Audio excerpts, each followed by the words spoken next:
Jeff Dye's friendship. Jeff Dye's friendship. Jeff Dye's friendship. Jeff Dye's friendship. Jeff Dye has friends. No, really, Jeff has friends. Jeff's friends are on this podcast. Jeff Dye's friendship. Jeff Dye's friendship. Jeff Dye's friendship. Jeff Dye's friendship. Friendship. Merry Christmas to all you Jeff Dye friendship Hulkamaniacs. Does that make sense? Jeff Dye friendship maniacs? Friendship maniacs? I don't know how to do it. Hey, welcome back. Week 38. Big shout out to Max Strong, who wore 38 for the Seattle Seahawks. We love you, dude. This week in the Fortress of Solid Dudes, we have the very funny and talented Ryan Stout. You might have seen him on Chelsea lately. He had hosted tons of stuff on MTV. He's just a phenomenal stand-up comedian. You guys are going to get to love him. He's also really wise, a very wise man. So I could have talked to him for hours. Great episode. If you guys want to watch this, go over to patreon.com/Jeff Dye. If you are watching it, it means you're subscribed to Patreon. So thank you. We love you. If you don't know what Patreon is, check it out. Go to patreon.com/Jeff Dye. If you subscribe, you get free comedy club tickets. You get little treats. You can live stream. If we ever get enough followers, we'll be doing that. And you get to watch this podcast. We love you guys. If you're watching on iTunes, if you're listening on iTunes or Podbean or Revolver, don't forget to rate, review, and subscribe. And enjoy this episode. I know we did. Free sound effect. And we're in. This is it. Week, what is it, Tone Bug? 38. 38, week 38. How you feeling today, Tone? I'm starting to get sick. I'm scared. Oh, I feel no. it coming on. I've tried Such to. a baby. You'll be fine. I've tried to. Hey, man, come on. Don't will it. I'm trying to be like, preempt. you're fine. Huey. Just keep saying you're fine. I'm That's what I trying would to do. I'm trying to preemptive strike it. I'm trying to get the vitamin C in early and trying to. I used to always just be like, attack I'm it. fine. I would go to school and like sneezing. My nose is running. People are getting sick around me. I'm like, I'm not sick. I would just pretend to not be sick. I hated that kid in school. While you No? were still sick, though, I so was it the doesn't. kid. It doesn't. It I doesn't. was the kid you hated, Aaron. It doesn't change anything. But The voice you just heard. Other than that, I'm feeling good. Put on a hat. The voice tell me you what to just do. heard. I like Tony with a hat. It's my favorite. The voice you just heard. Aaron Marsh, welcome back to the pod, baby. Hey, I clap for myself and only me claps for myself. 37 out of 38 weeks. Happy to have you, bud. Thank you, man. I'm batting, 980? That's not bad. Crushing it. Yeah, that's really good. Yeah. That's Hall of Fame With numbers for exception- any sport, anything. Yeah, you're the greatest of all time. Thank you. You'll think for the rest of your life how close you came to being perfect. And you That is just a comic missed. brain. That is a Just comic missed. brain. God, that should keep you up at night. Who you're hearing right now, one of so my close to favorite perfect. comedians, one of the sharpest comedians. I think, and I hope this doesn't disrespect him, but I think one of the most underrated comedians. Thank you. And just, he's more of a legend to me than he became a friend. And then it went from legend to fan, and now he's my pal. Thanks. Ryan Stout in the house. Yes. Let's everybody clap. I'll do it Right. too. We always all clap for the guest. That's right. Oh, okay. Nobody's ever clapped for Aaron or Tony or myself, I don't think. I clap for me, but that was just Yeah, because. but it's just you. Because that's a heel Yeah. move. Yeah. That's a I heel know move. people at home start emailing in. I clap every time the pod starts. Yeah. At their office. I They clap. have like headphones On on. the bus. Yeah. Silent in airplane. an airplane, Yeah. yeah. Yeah. And it's like like they're just, it's not even live. Yeah. They're still just, I feel like it's important. How are you, brother? I'm doing all right. You Yeah. know, I'm putting out a third album soon, so Nice. we're trying to finish up the edits on that. Who do you do your albums through? Like, what is your, The last one I self-produced. Really? And then I think I might go with somebody for this one, but currently all the edits and the recording and everything has just kind of been on me. yeah, that's how it works. Yeah. I mean, I might... You do but, all the work, whether it's through someone or not. Right. I just So- always think like if I go through someone, at least maybe that'll help reach what they're doing. Like maybe there'll be someone and they're like, oh, it's on this. Right. People will be influenced by the idea that, oh, he's got partners. Right. Oh, Other people believe in him. Guess it'll be in a store like the other ones that he individually produced. That happened to me only once on a comedy album because Conan O'Brien produced only one comedy album and said that he only produced one. And I was like, oh, he chose Ian Edwards on purpose. And so then I searched it out to find out why. Interesting. And what'd you think? Ian Edwards could have done it by himself as Ian Edwards all over the place. Yeah. We do everything. It's great. The Yeah, comedy exactly. club He's does the great. rest. Comedy club sound guy goes, Hit record. yeah, it's pretty Yeah, easy. exactly. Right. Well, and I think the more I get into it, television's that way. Movies are that way. There's a lot of people that just want to put their name on things. Oh yeah, I actually just I just left the final episode of Happy Together. That's where I was right before I got here. Okay. And it's and JJ White had invited me just because there's gonna be like a big party at the end, and everyone's like doing the whole curtain call and like hugging each other and being like, "What a season!" But we had the same conversation of how many people were there just probably for that episode because it's the last one. And they want to come out and get the credit. The credit is very important to people in Hollywood. Right, Oh, yeah. right. I want to be seen here. Oh yeah. Sure. Yeah. Last episode of Chelsea Lately. Of course, everybody wants to go to the party. Zillions of people. We walked off the set, and it's everybody. It's like the last episode, Miley Cyrus is there, and Buzz Aldrin is there. I saw one of the coolest things in my life, which was Dave Grohl approaches Buzz Aldrin, and he extends his hand, and he says, Dave Grohl, Nirvana. And I'm sitting there watching this non-event, and I'm just thinking, he had to like pick in his head, what band is Buzz gonna know? Oh, yeah. Yeah. Or is he the guy that always just goes with Nirvana because he's like, no, we'll use it. It's classic. Yeah, it's pretty Yeah. big. yeah. It's a pretty but big Foo one. Fighters is an accomplishment. Not to and Buzz people Aldrin. know. Yeah. Yeah. You don't see a lot of Foo Fighter t-shirts, you know? Yeah. I missed your most popular band's era when I was in space. Yeah, like 3 decades after I was in space. Yeah. Oh yeah, he's probably I too was busy. already old. He was too busy getting blowjobs and handshakes from presidents. He didn't have time. I'm an astronaut. He Go achieved away. actual Nirvana before they came up with the band name Nirvana. I don't know if it was you, but it might have been you, which would be such a phenomenal coincidence. But I was in the green room of the Comedy Magic Club, and I shared a story of the time that I met Buzz Aldrin at the Playboy Mansion. And I share the story, and then someone goes, "You know that Brian Regan does that exact bit?" And I was like, "It's not a bit. Like it actually happened to I me." did that. Yeah. I didn't know It that was- happened to you. No, Yeah, it wasn't yeah. me. Well, someone in the Comedy Magic Club weren't accusing me of lying or anything. They were just saying like, dude, that's exactly what Brian Right. Regan like wrote a bit about. Right. But it was I was at the Playboy Mansion and I just thought he was some old guy. I didn't care. I thought I was so cool because I was at the Playboy Mansion and I was like, I'm with one of the Playmates. I thought it was so great. And then I was also young and like fresh faced and like, oh, I'm in Hollywood. This must what it's like every night for people. And then I met him and his wife goes, oh, what are you doing? I was like, I'm a comedian. I'm on Last Comic Standing. And she's like, what are you doing? I was like, she's Playmate of the Year 2007. And then she goes, oh, well, my husband walked on the moon. And I was like, what? And she's like, yeah. And he goes, I'm Buzz Aldrin. And I was like, oh my God. Like, Yeah. this is insane. No one cared. No one gave a shit. He's just another old guy there. Sure. I think the Brian Regan bit is just a shade different in that okay. he puts the astronaut in this place of being at like a dinner table where everybody else is talking and just being like me, being me monsters. Right. Talking about all the great things they've done. And he's just eating. He's going, oh, that's nice. That's great. What have you done? I walked on the moon.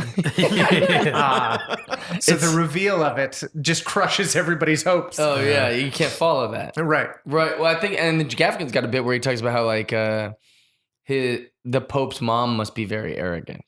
Like, with all the gals, like, around the hair salon, are just like, well, my son's a doctor. It's like, well, my son has his own city. Like, and he's, That's a fun way to go with that, yeah, too. he's got the Pope. Because I would think, oh, he was the best one of all the Catholics. Yeah. Oh, yeah. And they made him the head. Well, you could do that bit. That Yeah. hasn't been All done. right. Yeah, right. Well, now. we're gonna steal somebody's bit and rework it, and Well, and no. we're going to put on a podcast for everyone to find out the genesis. Wait, so you talked about Chelsea Handler. That was what would you say your first TV pop would be that? Like people still go, "Oh, you're from Chelsea Handler?" I think I was fortunate in that I got to do a lot of television that people forgot. Okay. I did a bunch of stuff on MTV that, even though it got big ratings, because it was still early on and people were it kind of ruined my career in that MySpace was so big. Right. And people were watching me on MTV and then finding me on MySpace. And then when MySpace went away, so did all of the people. Right. Yeah. All of my fans Nobody who could have carried bought on, yeah. albums and things like that, they're all just gone. And so, yeah, those early like their MTV bands, days were they're just nice, gone. but those people are well Yeah. gone. Yes, the MySpace rapture. It's could we crazy, forget? right? Have you been to MySpace recently? No. I looked over there. I like typed in my URL just to see. Ghost Town, just some weird Is bands. it still up? Yeah, No, there's a taken down. MySpace.com. No, I know, but like my URL of who I was on MySpace is gone. Totally. Oh, is it? Yeah. How do you know? Oh. Because I was like, I need these for Throwback Thursday, so I was like really trying to get back in there, and it was like, no, user not available. Like Which they- actually- Maybe I was popular enough that they're like, nah, maybe we keep this guy. Yeah, Yeah, exactly. there you go. I want to ask you about something we talked about earlier. I don't like the. Mm, I know, we're going to work cryptic. into But you it. said you looked back at your MySpace for some Throwback Thursdays. Yeah, for sure. And so this will lead into that. think I but know what I you're don't want to talking talk about it yet. We want to talk about Ryan on Chelsea Handler. Did you like doing Chelsea Handler? Chelsea Handler was like comedy SATs in that you would get these topics at like 11 o'clock. Ugh. And then usually you'd have to leave home at noon because of traffic. And then you get there about 1:15 and talk Yeah. to a producer and say, all right, this is what I came up with for these. And he'd be like, all right, let's get you into makeup. Oh, wow. And then you're sitting there in makeup, still talking through the bits that you've never spoken Right. before. You're Yeah. just trying to find the words in your mouth. You've got ideas written down on a page, or at least I did because I Yeah. actually wrote. Some people would just be like, oh, when that topic comes up, I'll tell this story. And I'm like, yeah, I'm not getting into story Or time. they'll just do whatever their shtick is. yeah. Oh, if that was me, I'd eat that cake. And they're like, ah, ha, ha, that's what Right. she does. Right. Oh, she's big and she eats. Yeah, oh, she's the And that was sassy, the heavy best black way lady. to do that show was to establish a character and just play into that character at every matter opportunity what, yeah. because that's how you got a fan base because people were only watching the show for 22 minutes and people were only on the show if you were a comic for 10? 10? 2 segments? Yeah. And so you had to take like some sort of strategy to try Sure. to get fans. And I did not. I was just But- going out there trying to have the best joke I could. Which is what for I the love topic. about you. And this is subjective, so there might be people that don't love this. But that's what I love about you and guys like you. I think a joke is always better than an opinion. Sure. Like, Yeah. Like I don't need a statement. Mm-hmm. I want the joke. I want to laugh. And I laugh often at things that I don't agree with because there was a good joke there. Of course. Yeah. So I don't need to be like, oh, that's the box I can put her in. That's the box I can put him in. I want the joke. I love the joke and I love getting to the joke. The problem is when you deal with an audience of people, the audience, they have bad memories and they have really no joke education. Sure. So they would oftentimes watch me on television, take to Twitter, where we're onto a new social media site now, and they would write down my joke and then write hashtag Chelsea Handler, send. And I'd be like, you didn't want to include my name at all. Weird. In that thing. But that's kind of the secret of having a great comedy show too, is you want to have your name on the show and you want everybody around you to be hilarious. Sure. So that people just go, yeah, that show's hilarious. But she often put herself in a box.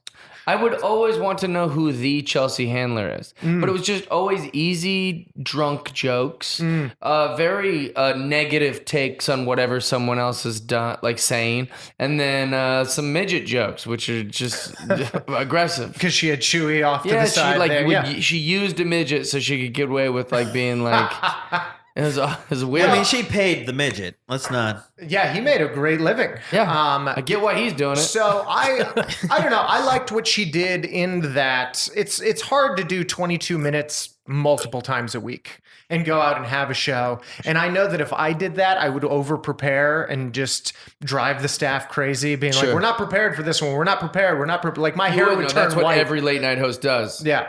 Every good late night host is they don't sleep. Yeah. I mean, We're not ready. We're not ready for we tomorrow's need show. to make sure this is great. And it's funny how quick those come and go too. Like nobody's remembering Tuesday of 6 weeks ago. For sure. It's all about what's on tonight. Which is why so many Tonight Show hosts drank so much. Right. Because if you go out there on Monday and have a great show, the best thing that happens is your boss goes, "Yeah, it was great. Do that again." I do that tomorrow. And then if Tuesday you fail, they go, "Well, better get ready for Wednesday. Right, Like there's there's kinda like nothing that stand-up. happens. Do you feel like that's kind of like stand-up? A little bit. Like I used to always say, like, I always talk about all the positives of stand-up, and they're always like the obvious ones. Oh, people appreciate you, or people are listening to you, or people are validating you, or you get to hang out with girls afterwards, or you get to drink with the guys, or like whatever it might be. But one of the funny ones is like that.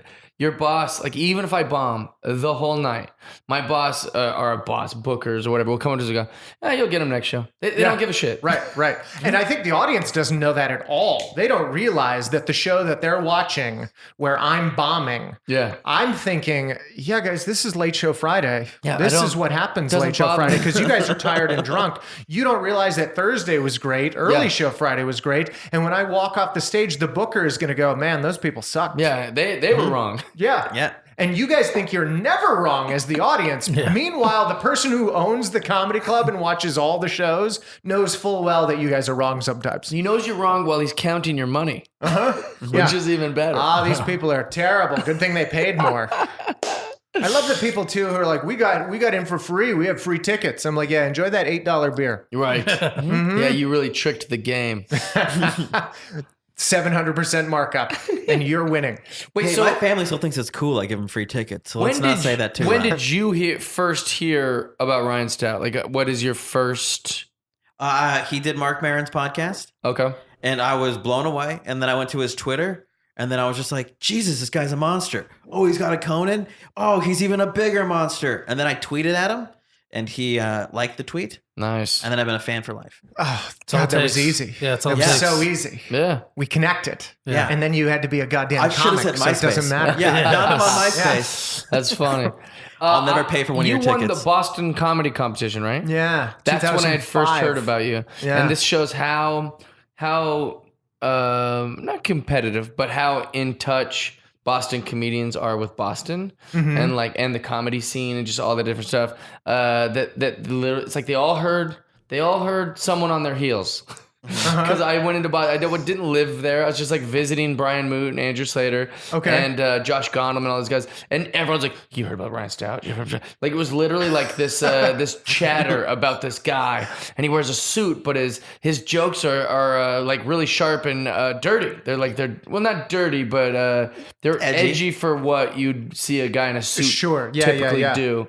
And they're like, yeah, and he's a handsome white guy in a suit, but the jokes are like real visceral and like real like slicing. And I was like, I gotta hear about this guy. And they pulled up a clip from I think MySpace at the time. Yeah, maybe. Yeah, and I remember being like, yep, this is one of the better guys. And I All remember right, he's also going to be feeling- like that. Yeah.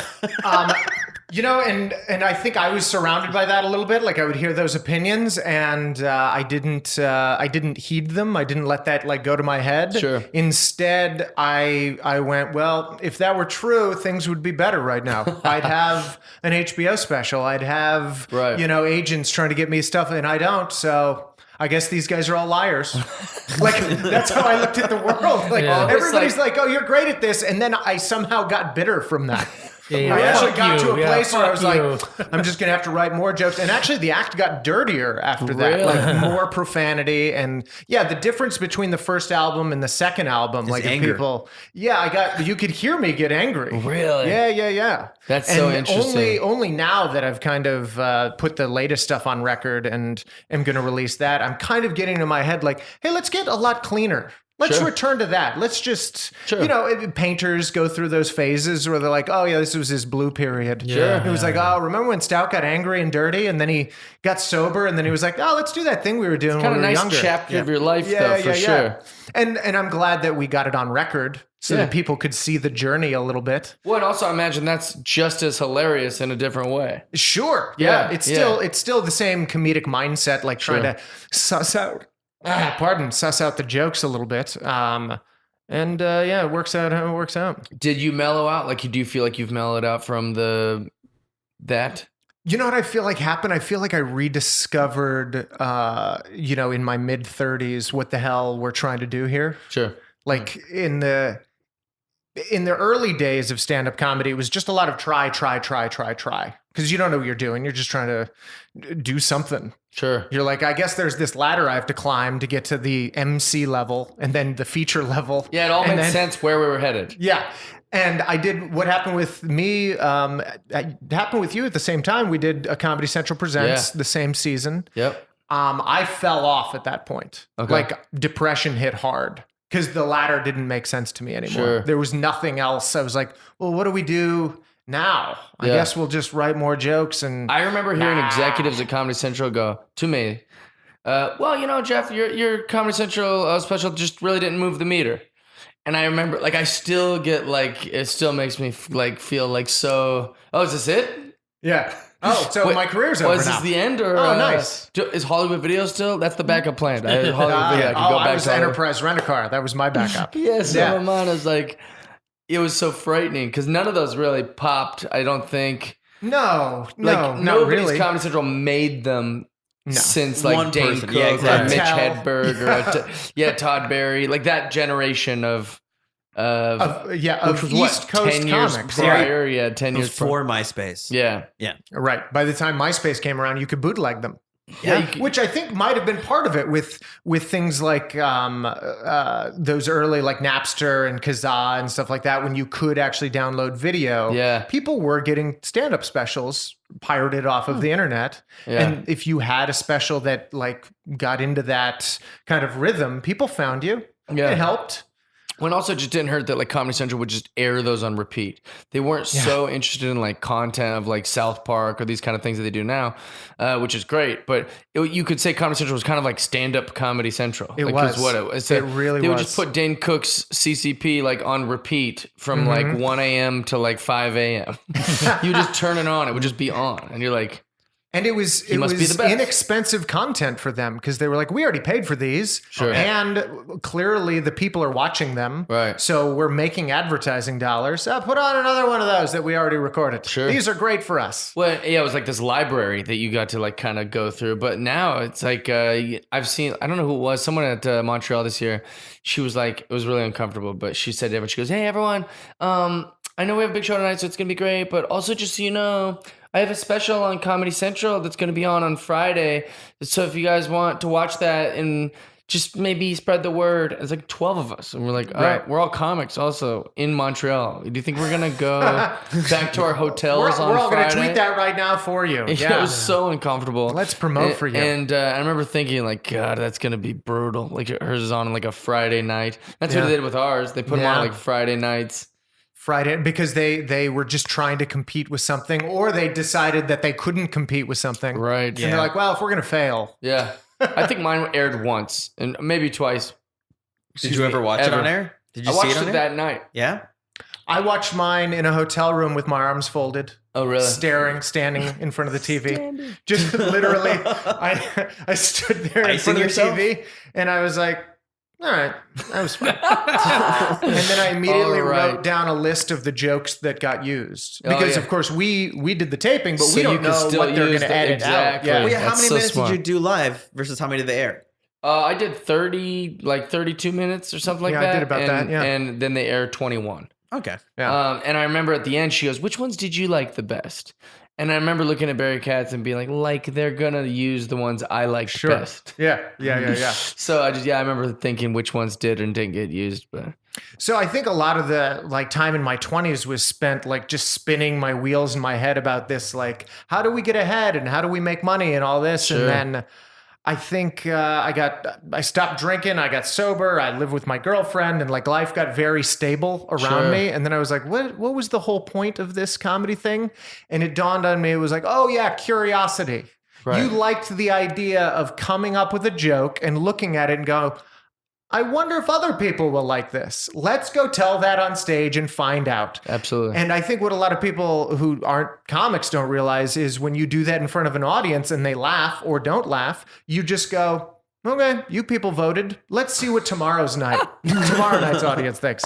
All right, that was another vote. Very good. voted. And you're just curious about what the audience thinks. And then once you feel good about that, you abandon the joke because it doesn't work. Or you Yeah. say, all right, well, I'm going to put that on record and then abandon it. Sure. Curiosity's done. Yeah. let's be more curious Which is now. frustrating about like if you feel like you're not making progress in your career, which was something I'm going through right now, where like TV will really be booming and then my stand-up will be booming. It's very hard to get both of those at the same time because we don't have enough time. But Yeah, or energy. I mean, it's yeah, exhausting. it's a lot. Yeah, sometimes I just want to celebrate that we shot all day. I'm excited. I'm feeling happy about that. I don't want to go do a set because I'm too busy hanging out with friends or whatever, seeking attention. And so the hard part for me is I'll feel like I'll have like an hour or something. I'm like, oh, this is really good stuff. But I want to keep writing. That's what's exciting. Not still grinding on that hour. But if there's no album opportunity or Netflix special or Comedy Central or HBO that's even interested, which many times like, no, we're good on Jeff. Like we're fine. We love Jeff, but no, thank you. Yeah, we don't need a Like, white guy. I keep just creating. Yeah. This feels lost. All Yeah. of these jokes are just not used. Sure. Like whereas before it felt like, oh, this is, that I got a new 5, and then they're like, yeah, put that new 5 on this, and then put that on this, and then there was places for it to live. Yeah. Yeah, so that's a tricky part for me. It is hard. I usually film every time I'm at a club. I just put the camera at the back on sticks and just Okay. leave it there. And it's not the greatest quality Right. video because, there's nobody really there to focus the camera. Right. And But even if it was great, it would be one shot. yeah, and the audio's mediocre. I'm wearing a lapel mic even, and so wow. the audience, like the laughter's coming at me, and I'm speaking, and you can hear me pretty clearly. It's not like I'm using the shitty camera Right, that thing audio. at the back of the club, but it's still only mediocre. It's not like radio friendly. Like Right. if you played that on radio, people would go, "This sounds like garbage." Yeah. So it's still just a mediocre clip.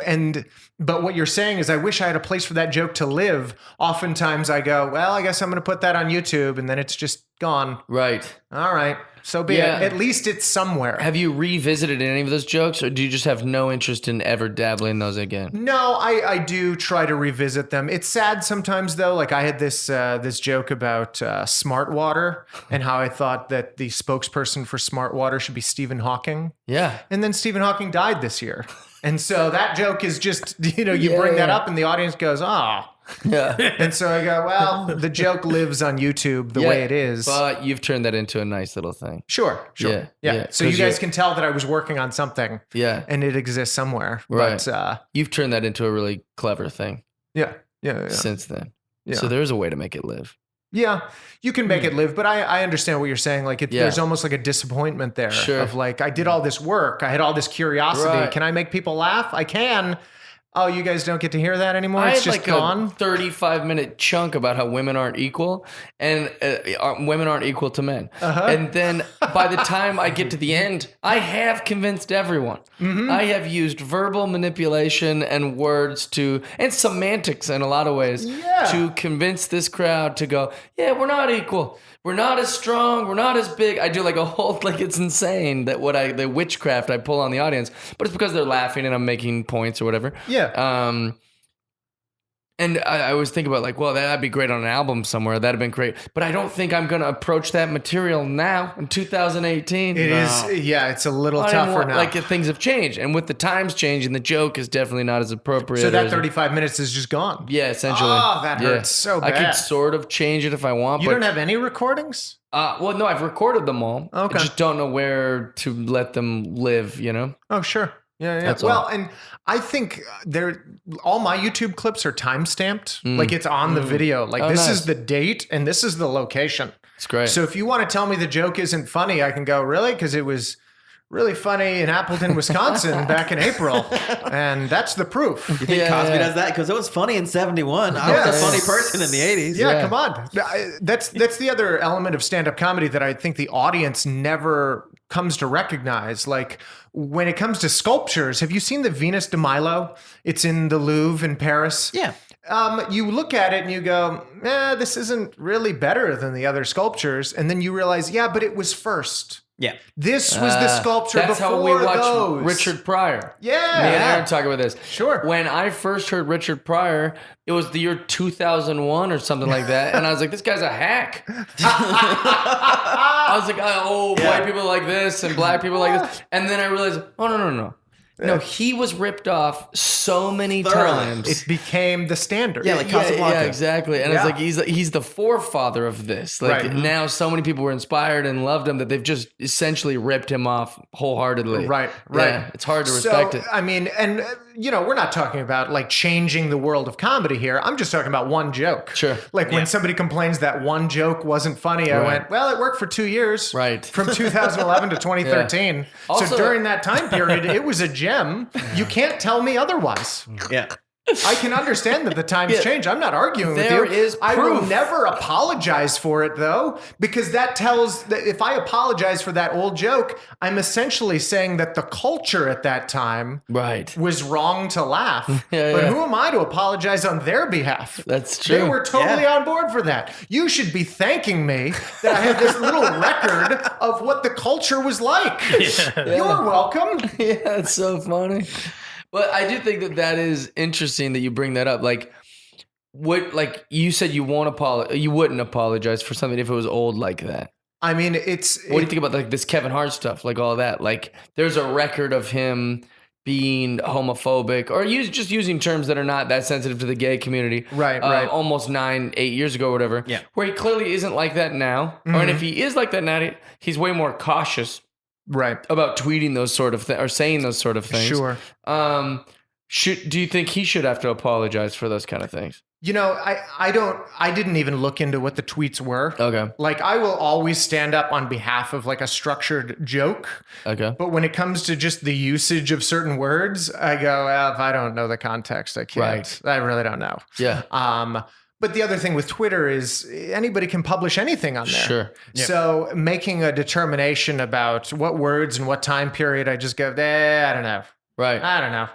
I'm not going to decide I also for you. just blanketly always side with the comedian. I do too. I tend to. Because his intent is humor. Uh-huh. He definitely wasn't, like even Kathy Griffin's stupid like Donald Trump beheading thing. Mm-hmm. Like, I don't care. It doesn't offend me. And I think like she even thought she was being funny. Sure. She also was pandering, I'm sure. Yeah. She thought like Yeah. her demographic is gonna be like, yeah, we hate him that much too. So I mean, Trump is pandering every time he says we're going to build a wall. right. So, I mean, everybody's pandering to somebody, Right. especially in politics and entertainment. Yeah. But, when it comes to comedians and jokes specifically, I really, really, really want more people to put their hands in the air and go, I didn't hear the joke. I really want that out of our culture a lot more because even when, 6 years ago, that thing happened with Daniel Tosh, allegedly, Yes. at the Laugh Factory, where a complete stranger writes a blog Right. about what her friend experienced. Right. You go, wait, what is this story? What is happening? Who's Yeah. the blogger? Who's the friend? And what was said? What is this game of Yeah. telephone? And people ask me, well, what'd you think of the Daniel Tosh thing? I go, I wasn't there. Right. And I, to this day, haven't heard the joke. Wait, and also I've I'll heard the tell you alleged what joke. there is evidence of that he was on a stage holding a microphone as a comedian in front of a sign that says the Laugh Factory. Yeah. So guess what? His intent was just to make everyone laugh. Right. The context was clear for I almost adults. always go, he's a comedian. She's a comedian. Yeah. They're a comedian. Right. That's always my argument. Sure. Hey, they're comedians. Like that, you can't say go out there and dance for the king, but better be good. I'm gonna just dance. Like I hope he's liking this. Like that's all I know how to do. Yeah. I don't know what he likes. I'm just throwing things out there and hoping. I don't know. Well, and that's what I try to tell audiences too, like that curiosity thing I brought up. Yeah. We don't know. We don't know until the joke is told what's going to happen. If I could make them all good, I would. Yeah, it would be so great. There's gonna be some stinkers. Especially Twitter. Twitter's like the demo version of jokes as Yes. far as like music's concerned. They thought of it as they pushed send. Right. Like it's not like this is like their hour-long special. We're like, no, they worked on this for 5 years, and they're the perfect tweets. Yeah. Well, but They're the thing just with spitballing. Yeah, and also the thing with Twitter, though, I still give him the comedian pass. But if Yes. it was like Kelly Clarkson, I go, no. She's not one of us. Yeah, and when I that's- say one of us, I just mean comedians are only intending to be funny. Right. So for like an NBA player, he's got to be a little more cautious because we don't know his Sure. intent. And he can go, I was joking. You go, okay, he was joking, but we didn't know that. And that was a little touchy. Yeah. You know, Yeah. but like for a comic, like, come on. Well, and I think about this thing too. There's this story that gets told in a lot of art schools, and it's about, and I'll bring this back around to comedy in a second. There's this pottery professor, and he allegedly, this is how the story that gets told, he broke the class into 2 groups, and he said, well, you get to choose what group you're in, but if you're in group 1, you have to make 60 pots. 60 over the course of the semester. You make 60, you get an A, 50, you get a B, 40, you get a C, so on and so forth. And then group number 2, if you want to be in group 2, you just have to make 1 pot. And I will just judge you on the quality of that 1 pot. Wow. And what it turned out was the people who made the pots, the most pots, who just got in and got to work, at the end of the semester, they had the highest quality pots because they learned from their mistakes. That's they a great figured out all the problems. And all the people who went, well, I'm just going to make 1 pot. Do you know what they did with their semester? They sat around pondering and theorizing about, well, I wonder what makes a good pot. And even though they had a lot of ideas in their head, they couldn't make it come out. They couldn't make the thing. So when people like Kelly Clarkson make a joke, I'm like, yeah, you haven't made many jokes. You're not good at jokes. I appreciate that you're sitting down at the pottery wheel and you're giving it a little shot, but look, it's got problems, and you don't even know better. So good. Yeah. That's the best argument I've ever heard for open mics.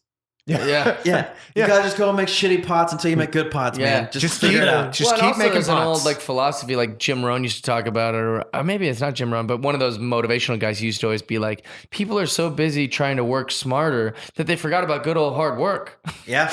Like it is a little of both. The saying to work smarter, not harder, doesn't negate hard work. Right. It just means like, don't, like you just got to work, try your hardest while you're, that exact use the smartest strategy. Was said to me so consistently by all sorts of people who are no longer in the business. Right. Yeah. I'm working smart, not hard. Yeah. And now I know, oh, you're thinking about how to make pots. You're just thinking about it. Yeah. You're being smart about it. Yeah. And exactly. But it can be both. It needs to be a little bit of both. Yeah. It's so fascinating. So it is, to your point about the people who are not joke writers writing jokes and putting them out into the public. That's the other element that kind of annoys me, which is the audience. They just see jokes. Sure. Yeah. They don't, because they've never made pots. They've never made jokes. They don't see the flaws. And so they think it's all the same. Right. Yeah. So that politician makes that joke, and that actress makes that joke, and that singer makes that joke, and then here's some so-called comedian making a joke, and it's like, no, not so-called. We're professionals. Yeah, well, I've made a lot of those. Yeah, we're definitely the funniest people in the world. We're paid on the We're the throne. top tier funniest people in the world. Your favorite actors are saying comedians' lines, and that's why they're so fucking funny. Exactly. Yeah, the comedian writers are writing the lines for the people that you think are funny. Yeah. So like, even if Trump was just crushing it, making everyone laugh, Obama seems everyone gives him a good oh, he's so funny. Oh, he's so funny. Here's the thing. I don't care if they are funny or are they not funny. That's not what we put them up there for. Right. I don't want to hear jokes from them. I think about that with sports writers all the time. Yeah. All the ESPN, if you watch like sports channels from morning till like evening when real sports are being played, where they're just showing an NBA game, they all think they're hilarious. Bomani Jones thinks he's the funniest guy in sport. Like Dan Lebatard thinks he's hilarious. They all think they're the funniest. And it drives me crazy. It's like, if this is what sports channels want, just get comedians. Right. Just hire comedians. You can talk about sports. Yes, we could all do great at that job. Which one do you guys want? And do you then want the I'll go sports work info? at night when you put on the football game. And it's crazy to me. Well, I think the thing that that kind of makes me nuts too is, did you ever have to like read poetry like 6th, 7th, 8th grade? Like, yeah, well, they you made had it, some English class where, well, we're going to read poetry. You're going to write a poem. You're going to stand in front of the class and you're going to read it. And every one of us had the same experience, which was, God, that sucked. Yeah. God, that was a lot harder than I thought it was going to be. Right. And my words, as I was saying them from the page and looking out at bored people. So vulnerable. I really shouldn't have opened with, I really like Aaron Losey. Wasn't I used as it as an poetic as I opportunity imagined. to Nobody does that with jokes. Yeah. I'm like, if you had to stand on stage in front of strangers and tell a few jokes Right. that you thought were funny, and they could tell you, your opinion about humor would change forever. Oh, for sure. Oh, yeah. And yet all these you have to ESPN write guys, the jokes. all these course. ESPN guys write jokes and put it out on Twitter, and they don't realize that when somebody clicks the little heart or the retweet, that doesn't mean they laughed out loud. Absolutely. Doesn't mean they even liked the joke. They just wanted to share to it. notice them. Yeah. Anything could happen. Well, I But think about that's that not with radio laughter. personalities. So maybe I should switch it to Twitter because I have like all this like slam opinions about. I hate radio people. Okay. They think they're hilarious because they believe that people are just driving around in their cars going, they don't get any of the feedback. Right. They're imagining the laughs. Yes. Yeah. Whereas comics, almost nightly, I'll say thing and go, okay, well, that's never coming back out of my, because I was definitely wrong. that's never coming out of my mouth You've again. let me know that it was wrong, and now I will scratch that out of the notebook. It doesn't exist anymore. Moving on. Because I get the feedback is just as important as the joke. But radio people, they just go around their whole days thinking like, oh, I'm that funny guy from the radio. You're shit. You're not funny. Right. But I was always like, I can't do that on stage because I have to go to radio like every weekend to promote my comedy shows. Yeah, which if you're a radio guy and you're listening, Jeff loves you. He hates you're all great. the other ones. Yeah, it's the other ones. It's not you. Yeah, you're funny. But Twitter is I wrote this. It's a great example of that. They think that they're just because they're famous. Oh, look at how many retweets this guy. Yeah. There was some sort of like family Thanksgiving type meal years ago. It's very hazy in my head, but I remember my girlfriend's like uncle was trying to talk about how how funny he is. And he's like, SNL's not funny. I could write for SNL. Oh, God. And he was like, just the other day, like my wife was driving around. I'm like, you're not a very good driver. Like you're worse than Paul Walker. I thought that was a good joke. And he said that. That was a good joke. And I'm sitting there looking at him and I was like, well, nobody here laughed at that. And Paul Walker's been dead for like a year and a half. Yeah. And so really insensitive. And by the way, SNL's weekly. So what jokes do you have from this week, buddy? You have anything from this week since you're going to write for the weekly show? Yeah, the highest level of sketch comedy, like recognized as like the highest tier of humor for sketch. That's hilarious. I wanted to ask you. Ask me. About the suit. You wear the suit on stage. I wear suits on stage. Yes. Yeah. And For a your long time. commitment to it. I want to know where that started and the idea behind it. So I think it started April 2004. I was opening for Brian Posehn, which was probably not the first week to start wearing a suit for his crowd. demographic. But you know, like I don't want him to confuse me with the giant red Yeah, bearded. you saw the AC/DC shirt. You're like, nerd. I should dress better than this. It inspired him. It was right before that week. Like I bought a suit to wear it that week, and it was going to be a little bit confrontational because I knew his audience wouldn't necessarily Take to it.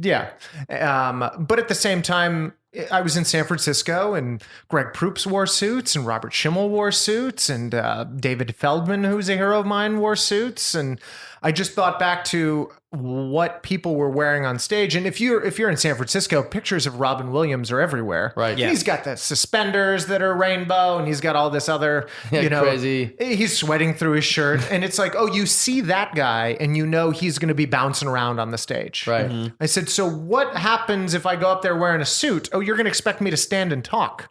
Yeah, let's do that. Why don't we set your expectations there? Why don't I make you think that I actually thought about this? Like, if I figured out what I was going to wear, why don't you just go ahead and assume that I gave some thought to what I was going to say? Interesting. And so I wanted to kind of philosophy. manipulate them that way. Unfortunately, we got into like 2007, 2008. Housing crisis, banking crisis. I get on stage, suit and tie. People all over the country are like, who the fuck is this? Yeah, this guy. Yeah. Where's my money? 1%er. That's what he is. Yeah, it's interesting. And we even got out of that, like as a country. And I talk about this on stage. We got back to that place where we said, oh, you judge somebody based on what they say, not on what they look like. And then we had the election of 2016.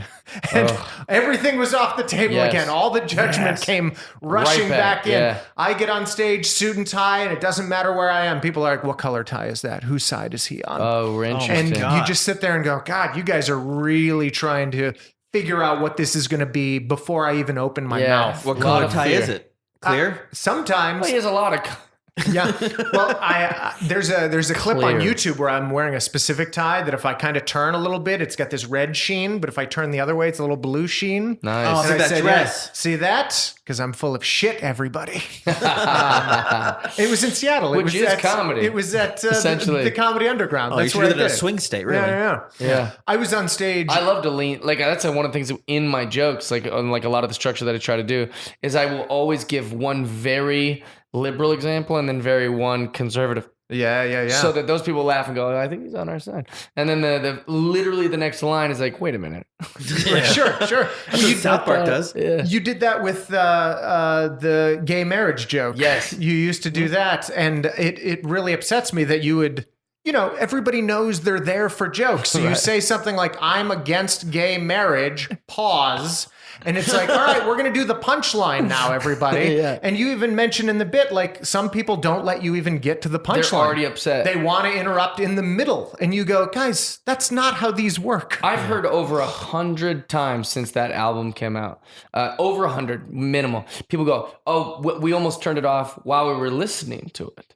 And I was like, on a CD that you like, that's insanity to me. It's literally a 7-second pause and you can't wait the 7 seconds to hear where the comedian might be going with this. Yeah. And I always do it deep in the act. I Yeah. don't open with that or anything. So Right. it's like, they've even trusted me and Yeah. they know I've gotten you on my side. I've given you examples of crazy. what we're doing. Well, my first album ends with I volunteer for the Make-A-Wish Foundation. And I start to go into that whole thing, and people start laughing because they just know, oh, this isn't going to end well. Like there should be anticipation Right. at that point. And, we're milking it out. And I'm like, and that, this kid, he wanted me to come up here, and his wish was he wanted me to bomb. Yeah.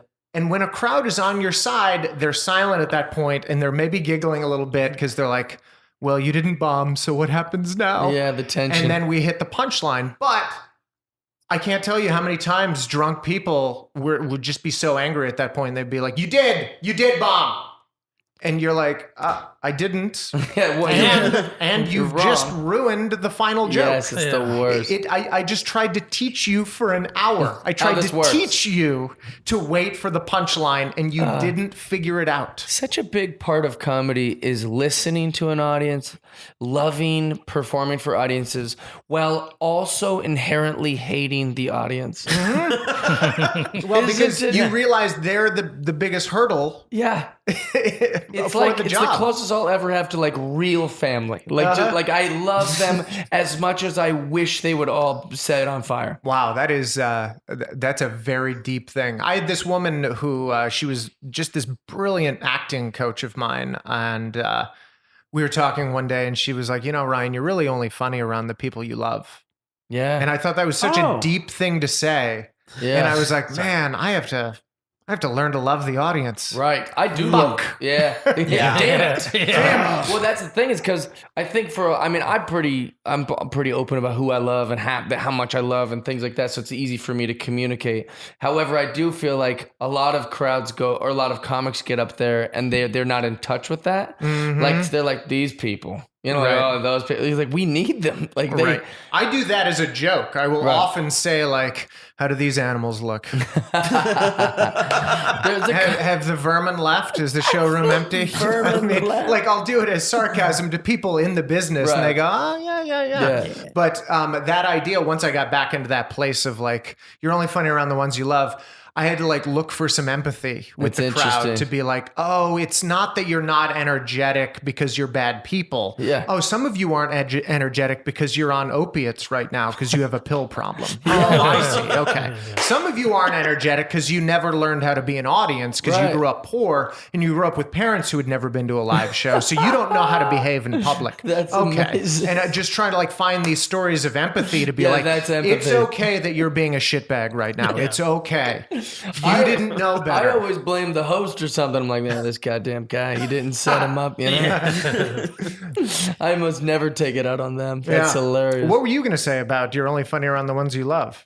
Oh, I was You pointed offended to your by that face. sentence. No, I flipped off the sentiment because I was like, I turned on the person who said it in your mind. When you acted out, like, oh great, I'm only funny around those because I hate the majority of people. I beat the audience into submission every night. Okay. And so let me show you. So it was like, you don't like that idea. No, yeah. he twisted the intent. Right. Yeah. Instead of saying love more people, oh, I'm only funny around a limited number of people. Well, fuck you. yeah, But don't you it's exactly sort what I of took it. love them to have to want them to approve you?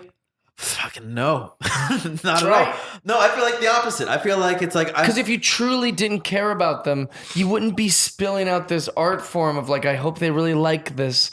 Like, that's my problem. That's the thing I'm currently working on, which is also why I turn on the audience so fast and So hard, quickly, so regularly. Sure. Yeah. Because I don't love them and I have to learn to. Yeah, buddy. That was me 2011 through 2017. It's interesting. I would just gotta get turn on sober. the I audience.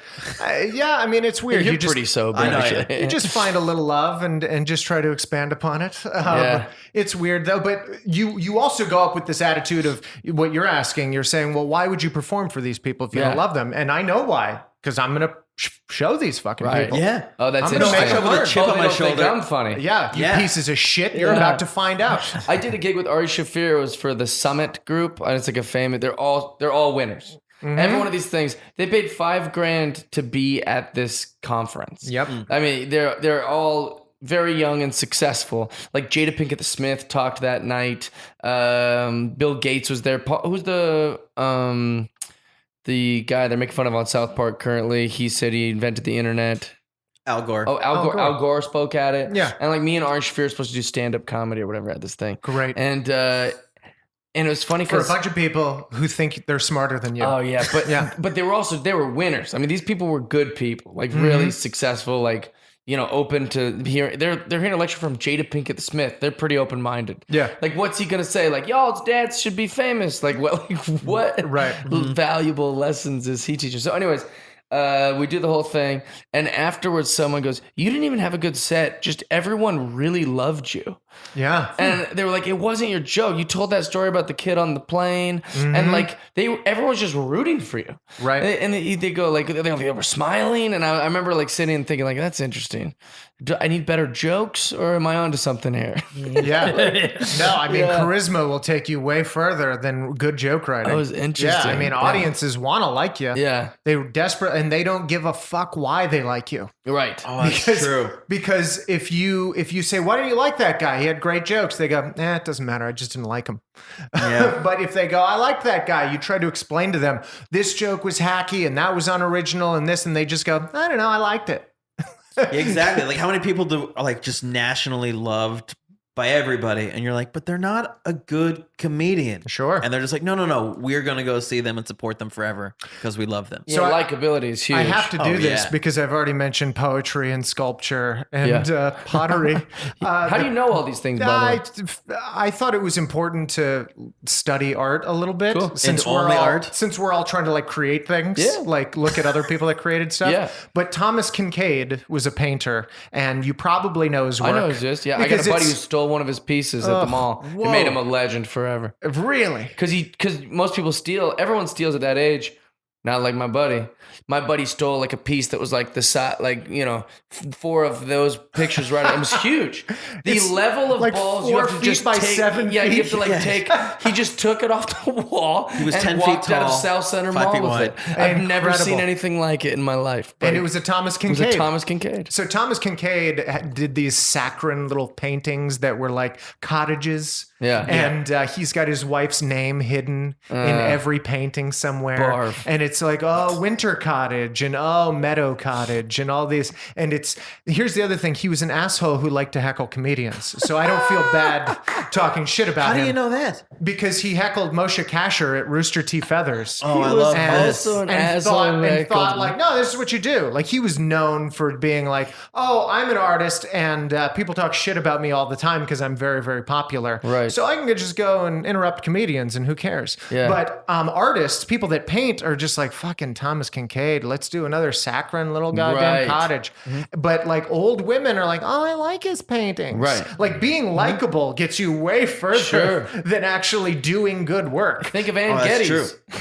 Yeah. The only people who don't know that you don't do good work are the people that actually study the art form. Yeah, that aren't paying for your work. And nobody's studying stand-up. Nobody. Right. Not even at the collegiate level. Nobody's studying it. So nobody knows what good work is.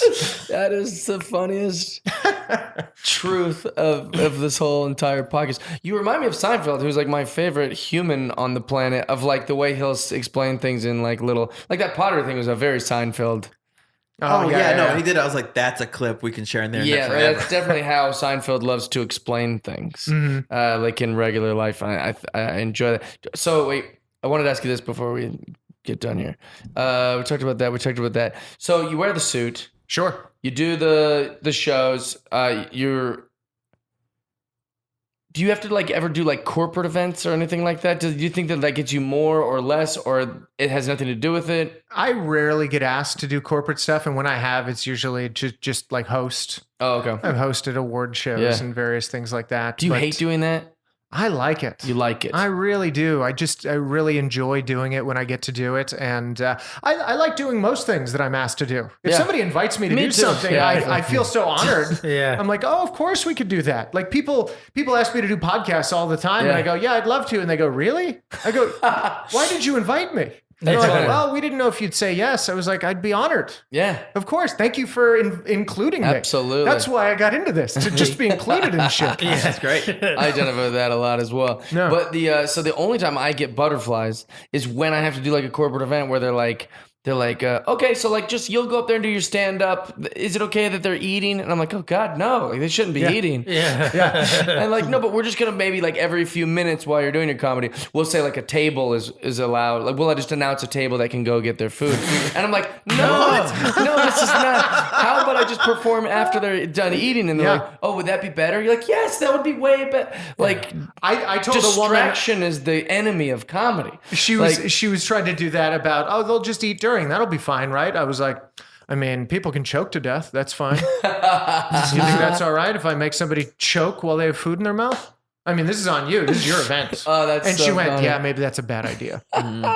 As soon as one of her people's lives is on the Yeah, line, or her she's reputation. out. Yeah, exactly. But Which if it's is- just your life on the line, she's like, oh, it's fine. But those Yeah, we gigs, interrupt. they have no idea how it works. They have no idea how comedy works. Yeah. Like I literally, I've referenced it 1,000 times even, and it just happened. But I did that. It's like golf tournament. And like while we're there, he's like, yeah, on the first night, there'll be like a stand-up comedy show from Jeff Dye. And like, there's all these people in there, but they didn't tell me when it was going to happen or how it was going to go. So dude just gets up there with the microphone. No, everyone's just drinking and socializing. He goes, guys, can I have everyone's attention? Man, we're so happy you guys are here. Now we got some stand-up from Jeff Dye. And you're you put your clubs down, and you're like, oh, I guess I'll take this glove off. No warning. He didn't even know what I looked like or anything. He just brought me to the stage. I was like, this is a What were you in the middle nightmare. of when he did it? Did you, like, were they prepared at least? I was talking to a lady. I was holding a beer, and then another guy here that I just met both of them. Then I didn't really know anyone, so I was just kind of getting to know everyone. Yeah. And then like I could have just snuck out the back, and he wouldn't even have known who was to go on stage. It was so uncomfortable. But I was asking that just because you seem like you'd be great at those sort of things, and they make me so nervous. I mean, they're never pretty. Yeah. I think that's you go into it knowing that it's not going to be great. Right. And you just go, well, Or not the same. not the same. It could be whatever it's going to be, Right. but you're going to have to work in a new set of parameters and try to make it great. Because Yeah, it's never made for you. Because already the parameters aren't great. You know what's great? A beautiful theater Right. where people are seated, Yeah. facing forward. You feel like a monster. And they're not allowed to look at their phones. Yeah, that's the because there are ushers telling them, put your phone away, Right, pay right. attention to the show you paid for. And then the lights go down and they have so much energy they begin to clap in anticipation. Sure. Yeah. And then you take the stage and they clap louder Yeah. and then you begin. That's beautiful. Isn't it crazy that in the times that they threw tomatoes at performers, allegedly, the Yeah, that showrooms, happened. Yeah, the yeah, yeah. showrooms were still better than some of the circumstances we Yeah, it's perform in. insane. They would still make them shut up and sit them down facing a stage. So here was the thing with the tomatoes, the history of that. It was exactly what you think it would be when you're in Kansas City and it's Thursday night and you're like, why is everybody wearing a bracelet? And some drunk goes, it's all the beer you can drink night, and holds his wrist up in the air, and you go, fuck, nobody told me. Right. The tomatoes thing was a club owner trying to do a promotional thing, and he's like, hey, if you want to come to the show, you can bring like produce, and if you don't like a comedian, you can show them. That's crazy. And it was a gimmick to get people in. Oh my God. And sure enough, people disrespected comics so much they Jeff were like, Sanisek would go to that I'd comedy love to club do that. every night. Oh yeah, he'd be the We have main a buddy that audience just member. loves throwing shit. Like Oh, that's loves his hitting thing. people with everything. Yeah, Oh he just my loves God. throwing stuff. Yeah. It's his most favorite thing. It's the first thing he mentions when you ask him what he enjoys. Throwing But shit. imagine if they opened a place where he could just, he'd be throwing it like great comedians. He wouldn't even Oh care. yeah, if they he were- wouldn't care at all. He would just wait for the pause. is he right-handed or left-handed? He is a tall right-hander. Because I was going to say it's better if you're left-handed, if that's your passion. Because, Oh, yeah. He'll because never then make you a can, living. you can drive and throw out of the car. Oh, Yeah, nice. you can have the window rolled down. But if He's you're gotta move to Europe right-handed, for that, you gotta open up the sunroof or something. That is interesting. Or just get one of those mail trucks. Yeah, foreign car. Drive on there. Like, are you Move a to mailman? London. You're like, nope. No, just get on a motorcycle and a Just bag. like throwing Just shit. love throwing shit. That's amazing. Well, dude, where can people find you? RyanStout.com is there, at Stout Ryan on Twitter. If you want to go to Instagram, I'm not that active on there, but it's at Stout Cider. Okay, and check your calendar real quick. Do you have your calendar on your phone? Sure. Where date are does you this come going out? to be? Boxing Day.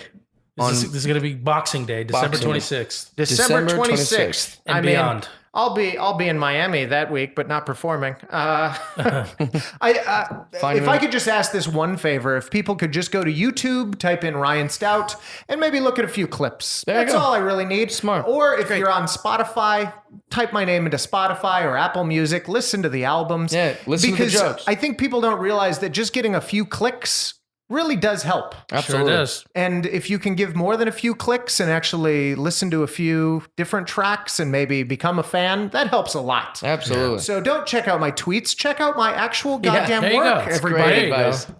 Sorry, I checked out your tweets. No, that's great advice. Yeah. The tweets aren't as good as the product. Yeah, No, it's true. That's just a website I'm playing on. It's like if we could never see LeBron play basketball, but we had a website full of like his shoe collection. I could You're like, read, yeah, this is good. I could but read his diary. Like, I don't care. yeah. Actually, there might be. I know what he ate for breakfast. I'm so excited. Yeah, well, Aaron, where are you at on December? The last week of December. I have no clue. So Aaron M. Marsh was where you're gonna find me on social media. I'll Sounds know good. by now. By the time you're listening to this, I'll know. Or Okay. it's in the future and you don't doesn't matter. Sounds good. T-Dog? follow me on social media. I am Tony Reavis. What about Screen Peekers? And Screen Peekers is there. So, yeah, if you like video games, check us out on YouTube. We got a podcast. We got gameplay videos. And we're coming back soon. Jeff and Tony Jeff play. and Tony play. Hey, we love you guys. Thanks for listening. Bye. Friendship. How great was that? So much fun, man. Don't forget, go to YouTube, check out his stuff. He's very, very funny. Come see me. I'm going to be in Columbus, Ohio at the Funny Bone this week. All week. Go to funnybone.com. Check for tickets. I'll be there all week. It's going to be fun. Let's ring in the new year together. We can talk about our goals and then get trashed and wake up hungover and then start on those new goals right on the 2nd or the 1st, whenever we want. Yeah, thanks for listening. Like I said, if you're on Patreon, thank you very, very much. We love you and we appreciate you guys. See you next week.